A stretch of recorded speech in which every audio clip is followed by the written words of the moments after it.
total savings that we have in the three oil savings accounts is $3.9 billion. To give you a sense of how bad that, how vulnerable that makes us, this could fund only 16% of the federal budget for 2017. This money belongs to the three tiers of government, and it could fund only 16% of the federal, budget for 2017. So it shows that we're very vulnerable. We don't have enough, to cover for the rainy day. And the reason why you save is because the prices will always be volatile, will always fluctuate. So you want to save when the prices are high, and make sure that when the prices are low, you have something to smoothen, your budget. Also, you also save something for the future generation, and you also want to have enough savings to create other streams of income for you as a country. But with what we have, it's just too little, too inadequate, and makes us very vulnerable as a country. I did ask right now, we've got the three accounts just like you talked about, the Stabilization Fund, the Excess Crude, and also the Sovereign Wealth Fund. Is it that these facilities are not enough, or it has to do with our culture and our habits? It's good that we've been on this for some time. The 0.5% Stabilization Fund was actually started in 1989. So we've been in this journey of saving some part of our earnings for almost 30 years now. But the problem is that we save and spend rather than save and keep. So it's because of the way we'll be managing this that is a problem. Let me give you an example. Between January 2005 and June 2015, the money that we saved or the money that entered the SS Crude account as savings was $201.2 billion. But we spent $204.7 billion. So we actually spent more than we put aside in that account. So that amounts to no savings at all. If you look at it this way, if we had saved a portion of that, let's say if we had saved like 25% of the $201.2 billion, by the time prices of oil started falling, we'll have had about $50 billion, $50.3 billion in SS Crude account alone. So we need to have enough cover for the time when things will not be going well, and that's what we didn't do in the past. And this is the time when we should look back and see where we got it wrong and how we need to set it right. Well, does your organization have a challenge with spending? Lots of people would want to say, well, considering the fact that the country was in dire need, economic stability, and the recession, there was every need to spend.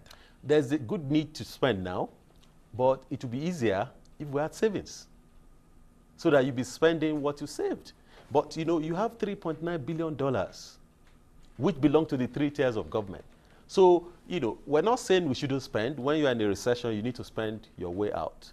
But it's better for you to spend your savings than to go borrowing or to be vulnerable, to an economic meltdown. So we're not against spending. And that's why I said, imagine if we had saved a portion of what we made over time. When the prices were high, we're not saving enough. We're putting money aside, but we're also sharing. Of course, there are some challenges. There are some constitutional challenges. There are some infrastructural challenges. There are development challenges and all kinds of challenges. But we need to get this into our system that it makes sense to save, especially when you depend largely on revenues from natural resources, whose prices always fluctuate. So you have to save for the time when the prices will be low. But what we've done as a country is that when the prices are high, we get carried away. And we just blow it. Well, looking at the crisis right now, particularly when you look at the last government, where we had a crisis of the state government and the federal government, having crisis concerning, spending and saving. Would you want to see that perhaps we can do better with some better legislation? Well, the first thing we need to do is that we actually have three schemes. Like I said, the 0.5% stabilization fund is covered by a decree of 1990.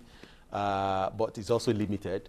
The SS Crude account is also covered by the Fiscal Responsibility Act of 2007, but it's also limited. But we have a model in the Nigerian Sovereign Investment Authority Act of 2011, which says that you can actually save and kind of refresh the saving. We have three savings in the NSIA.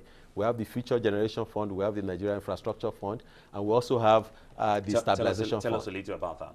So we have three funds here.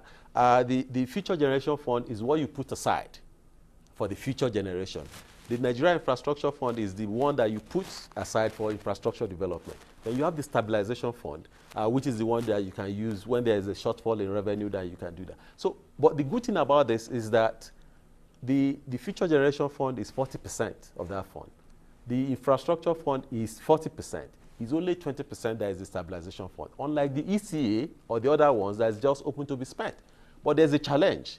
There's a challenge because we have a constitution that says that all money that are federally collected, according to Section 162 of the Constitution, must be shared. So even when, you know, the federal government says, let's save for the future, the governors will say, why are we saving? It's already raining. You want us to save for the rainy day? It's already raining now. And if you say, no, we have to save, then they go to the, they say it's unconstitutional. They've gone to the Supreme Court a number of times. So that's why one of the recommendations we're making, we are quite aware of the challenges. We have huge developmental challenges. We have huge infrastructure deficit. We have a constitutional issue. So that's why we're saying, you know what, let's do a number of things.